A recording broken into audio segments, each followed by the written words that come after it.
Shalom Lohim, haleluya, puji nama Tuhan. Semangat pagi Bapak Ibu Saudara yang dikasihi Tuhan kita, Yesus Kristus. Jumpa lagi bersama saya Pendeta Samuel Mabuntu dalam Renungan Pagi ke 2293 hari. Renungan pagi ini mengudara. Puji Tuhan. Bapak Ibu Saudara yang dikasihi Tuhan, sebelum kita membaca, mendengarkan, dan merenungkan firman Tuhan hari ini, mari kita berdoa, minta pimpinan Roh Kudus. Kita berdoa. Bapa di surga, berbicaralah kepada kami semua. Pakai firman Tuhan ini untuk menegur kami, menasihati kami, meneguhkan iman percaya kami, dan memberkati kami semua. Di dalam nama Tuhan Yesus yang adalah firman Allah yang hidup, kami berdoa. Amin. Haleluya. Bapak Ibu Saudara yang dikasihi Tuhan, bersama dengan saya kita akan belajar Alkitab dari kitab Kejadian sampai kitab Wahyu. Mari buka Alkitab kita. Daniel pasal 9 ayat 1 sampai ayat 12. Di bawah perikop doa Daniel. Demikian firman Tuhan. Pada tahun pertama pemerintahan Darius, anak Ahasiweros, dari keturunan orang Media, yang telah menjadi raja atas kerajaan orang Kasdim. Pada tahun pertama kerajaannya itu aku, Daniel, memperhatikan dalam kumpulan kitab jumlah tahun yang menurut firman Tuhan kepada Nabi Yeremia akan berlaku atas timbunan puing Yerusalem, yakni 70 tahun. Lalu aku mengarahkan mukaku kepada Tuhan Allah untuk berdoa dan bermohon sambil berpuasa dan mengenakan kain kabung serta abu. Maka aku memohon kepada Tuhan Allahku dan mengaku dosaku. Demikian, Tuhan, Allah yang maha besar dan dahsyat, yang memegang perjanjian dan kasih setia terhadap mereka yang mengasihi Engkau, serta berpegang pada perintah-Mu. Kami telah berbuat dosa dan salah. Kami telah berlaku fasik dan telah memberontak. Kami telah menyimpang dari perintah dan peraturan-Mu. Dan kami tidak taat kepada hamba-hamba-Mu, para nabi, yang telah berbicara atas nama-Mu kepada raja-raja kami, kepada pemimpin-pemimpin kami, kepada bapa-bapa kami, dan kepada segenap rakyat negeri. Ya Tuhan, Engkaulah yang benar. Tetapi patutlah kami malu seperti pada hari ini. Kami orang-orang Yehuda, penduduk kota Yerusalem, dan segenap orang Israel, mereka yang dekat dan mereka yang jauh, di segala negeri kemana Engkau telah membuang mereka, oleh karena mereka berlaku murtad terhadap Engkau. Ya Tuhan kami, raja-raja kami, pemimpin-pemimpin kami, dan bapa-bapa kami, patutlah malu, sebab kami telah berbuat dosa terhadap Engkau.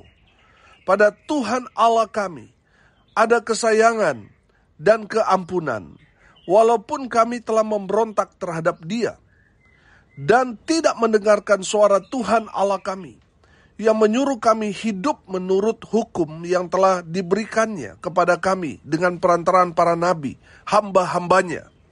Segenap orang Israel telah melanggar hukum-Mu dan menyimpang karena tidak mendengarkan suara-Mu. Sebab itu telah dicurahkan ke atas kami kutuk dan sumpah yang tertulis dalam kitab Taurat Musa, hamba Allah itu, sebab kami telah berbuat dosa terhadap Dia dan telah ditetapkannya firman-Nya yang diucapkannya terhadap kami dan terhadap orang-orang yang telah memerintah kami, yakni bahwa akan didatangkannya kepada kami malapetaka yang besar yang belum pernah terjadi di bawah semesta langit seperti di Yerusalem. Amin. Haleluya. Bapak Ibu Saudara yang dikasihi Tuhan, kita tahu bahwa konteks kebenaran firman Tuhan ini, di mana umat Tuhan mereka ada dalam pembuangan. Nah, Saudara, kita melihat bahwa posisi dari Daniel ini sangat-sangat strategis. Walaupun dia orang buangan, Tapi dia memiliki satu jabatan yang tinggi pada zaman itu. Di zaman pemerintahan Darius, Raja Kasdim.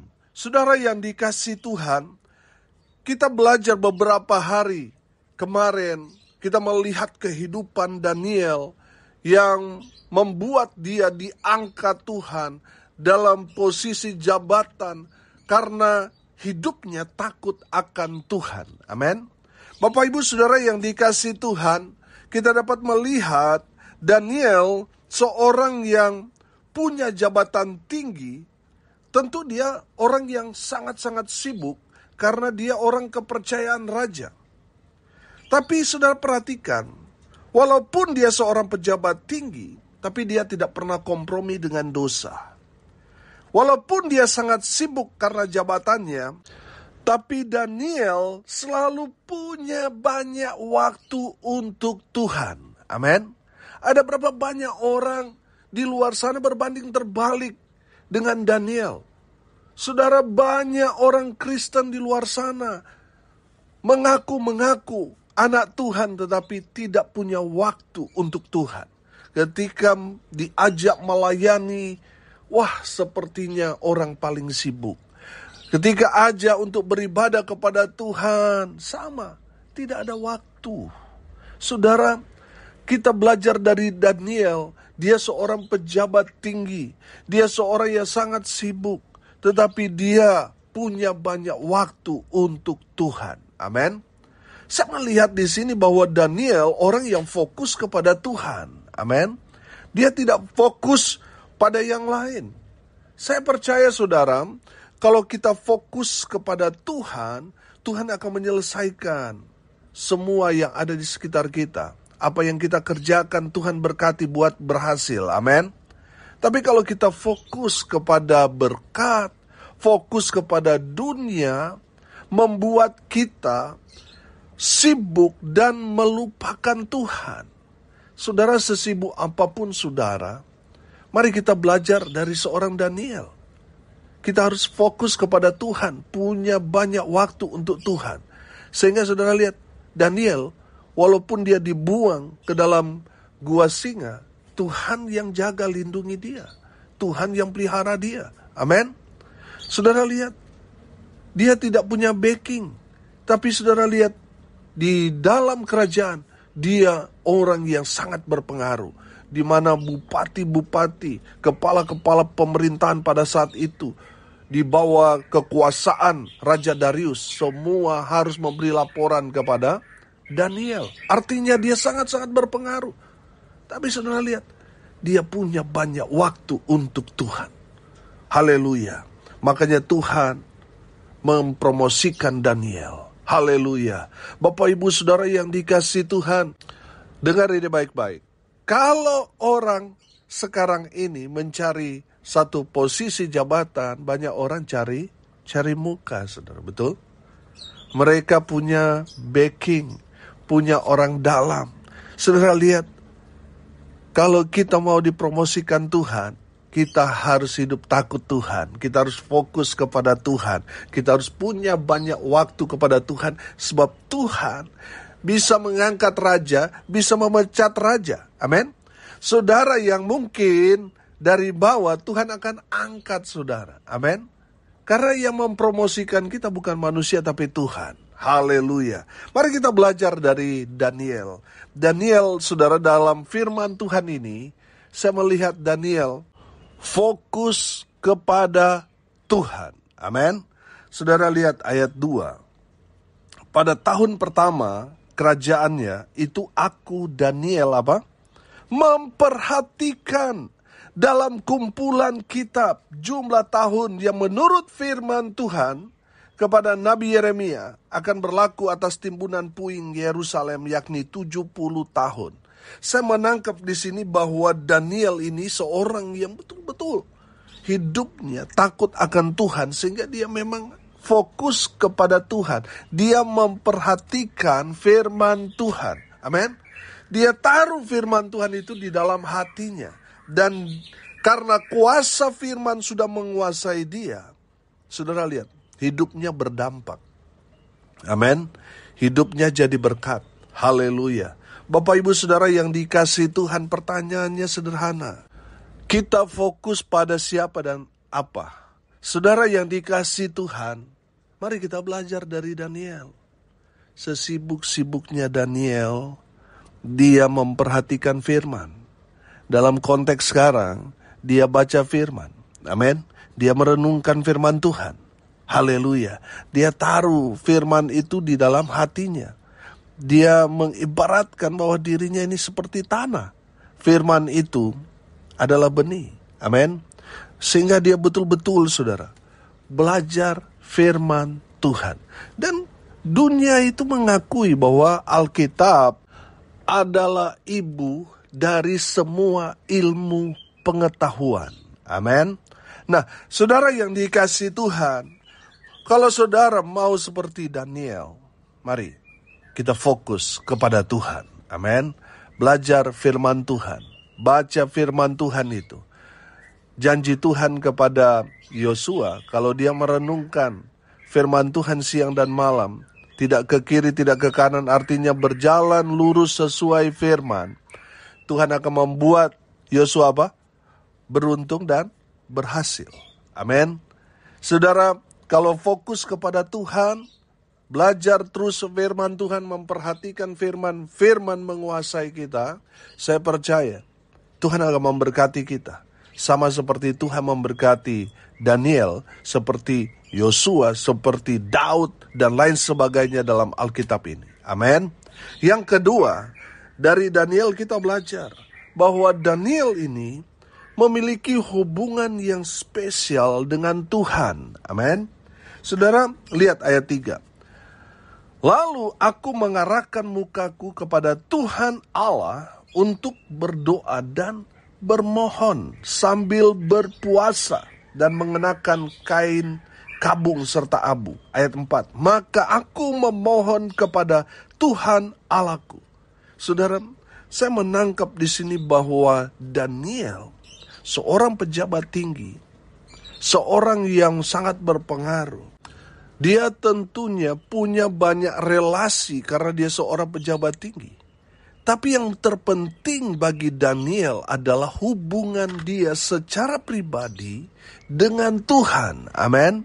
Bapak Ibu Saudara, banyak orang karena untuk menjalin hubungan baik, relasi bisnis dengan orang-orang yang menguntungkan dia, mereka rela mengorbankan waktu untuk beribadah, waktu sebenarnya untuk Tuhan, tapi mereka tinggalkan Tuhan untuk membangun satu relasi dengan rekan bisnis mereka. Saudara yang dikasihi Tuhan, dengar ini baik-baik. Kalau saudara mau dipromosikan Tuhan, diberkati Tuhan sama seperti Daniel, saudara harus memiliki hubungan spesial dengan Tuhan, yaitu dengan berdoa, dengan beribadah kepada Tuhan. Amin. Saudara, menarik dalam kebenaran firman Tuhan ini, sebelum Daniel menaikkan doa-doa syafaatnya kepada Tuhan untuk umat Tuhan, dia berdoa supaya Tuhan mengampuni dosanya. Amin. Jadi saudara, sebelum kita berdoa syafaat, kita harus menguduskan diri kita sendiri dengan berdoa meminta pengampunan dari Tuhan. Supaya apa? Supaya Tuhan dengar doa-doa kita. Amin. Saudara yang dikasihi Tuhan, mari bangun hubungan dengan Tuhan dengan punya banyak waktu untuk berdoa, untuk beribadah kepada Tuhan. Jangan sampai saudara karena mau mengejar promosi jabatan manusia, akhirnya saudara korbankan hubungan saudara dengan Tuhan. Di hari Minggu seharusnya saudara ada di rumah Tuhan beribadah, malah saudara bekerja, saudara ketemu dengan rekan bisnis. Ya Pak Pendeta, soalnya hanya bisa di hari Minggu. Nah, ini menjadi masalah. Saudara yang dikasihi Tuhan, iblis tahu kelemahan kita. Kebanyakan orang Kristen masih pro kepada dunia. Makanya kalau ditawarkan dengan keuntungan, mereka mengorbankan Tuhan. Saya kasih contoh, misalnya di hari Minggu atau di hari di mana saudara harusnya melayani, lalu mendapat tawaran dari rekan bisnis bahwa hari itu kita harus meeting, kita harus ketemu supaya segera deal. Saudara melihat bahwa kalau saudara deal, ketemu, lalu saudara tanda tangan kerjasama, saudara akan mendapat keuntungan besar. Saya mau tanya, mana yang saudara mau pilih? Ibadah, melayani, atau saudara ketemu dengan rekan bisnis saudara untuk tanda tangan dengan keuntungan yang besar? Saya percaya saudara, 99% akan memilih untuk ketemu rekan bisnis dan tanda tangan kontrak kerjasama dengan keuntungan yang besar. 99%. 1%-nya itu ya sangat-sangat kecil, mungkin saudara dan saya. Haleluya. Nah, saudara yang dikasihi Tuhan, kita harusnya bersikap, kita harus lebih takut akan Tuhan daripada takut kehilangan berkat. Karena kalau kita takut akan Tuhan, sumber berkat itu akan mengalirkan aliran berkat yang tidak pernah habis-habisnya. Tapi kalau kita mengejar berkat, sumber berkatnya akan cut, saudara, selesai kita. Betul? Oleh karena itu, saudara, mari kita mau bangun hubungan spesial dengan Tuhan. Cari Tuhan, amin. Maka semuanya akan ditambahkan. Oh, haleluya. Saudara, Daniel, dia berdoa. Sebelum dia naikkan doa syafaat untuk umat Tuhan, dia berdoa supaya Tuhan menguduskan dia. Daniel tahu bahwa dia orang berdosa. Amin. Saudara yang dikasihi Tuhan, setelah kita membereskan diri kita, baru kita naikkan doa syafaat kita. Saya percaya ketika kita menaikkan doa syafaat kita, surga mendengar, menjawab semua doa-doa kita. Haleluya. Yang ketiga, Daniel seorang pribadi yang rendah hati. Saudara perhatikan, di dalam kebenaran firman Tuhan di ayat 3, dan mengenakan kain kabung serta abu.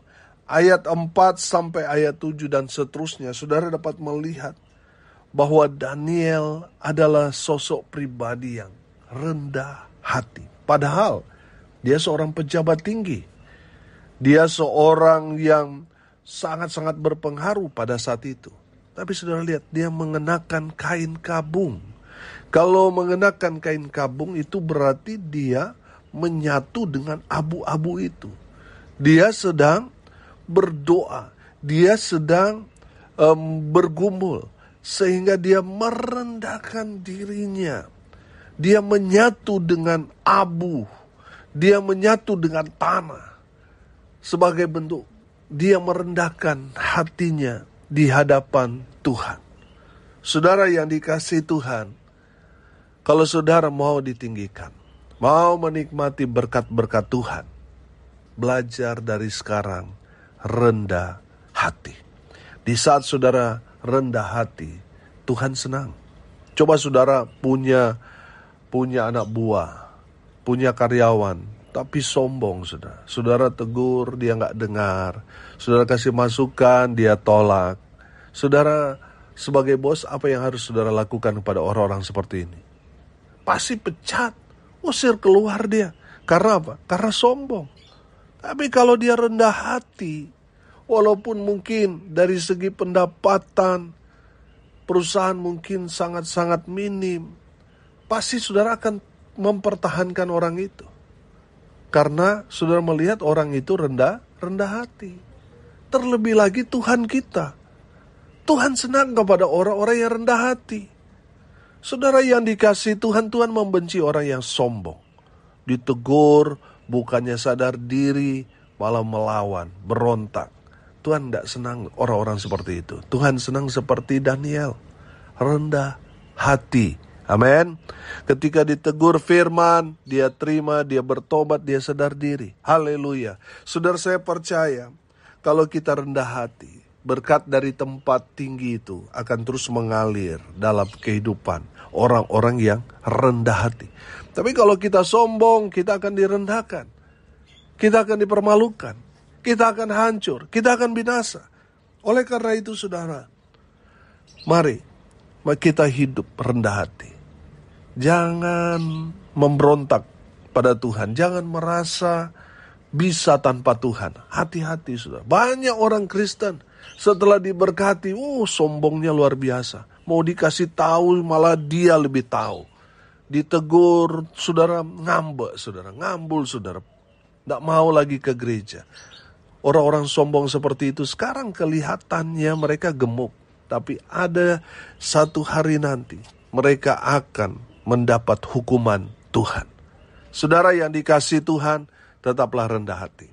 Saya berdoa semua saudara diberkati, tapi tetap rendah hati. Orang yang rendah hati cirinya orang yang terus datang cari Tuhan. Orang yang rendah hati, orang yang mau beribadah, mau melayani Tuhan, itu orang rendah hati. Ketika dia ditegur, dia sadar, dia bertobat. Itu orang rendah hati. Amin. Orang yang rendah hati, firman Tuhan katakan dikasihi Tuhan. Dia akan diangkat tinggi oleh Tuhan. Haleluya, haleluya. Bapak ibu saudara yang dikasihi Tuhan, hari ini kita belajar dari Daniel, seorang pejabat tinggi, orang yang sangat sibuk dengan tugas, dengan tanggung jawab, tetapi dia fokus kepada Tuhan. Amin. Saudara yang dikasihi Tuhan, jangan salah fokus. Tetap fokus kepada Tuhan. Amin. Yang kedua, Daniel memiliki hubungan yang spesial dengan Tuhan. Dia taat beribadah, dia taat berdoa, dia suka berdoa. Haleluya. Yang ketiga, Daniel seorang pribadi yang rendah hati.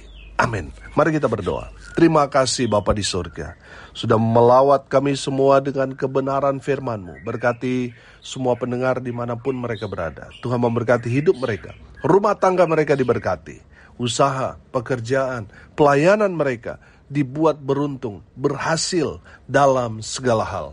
Mereka yang sakit Tuhan sembuhkan, mereka yang lemah Tuhan kuatkan, hibur mereka yang berduka.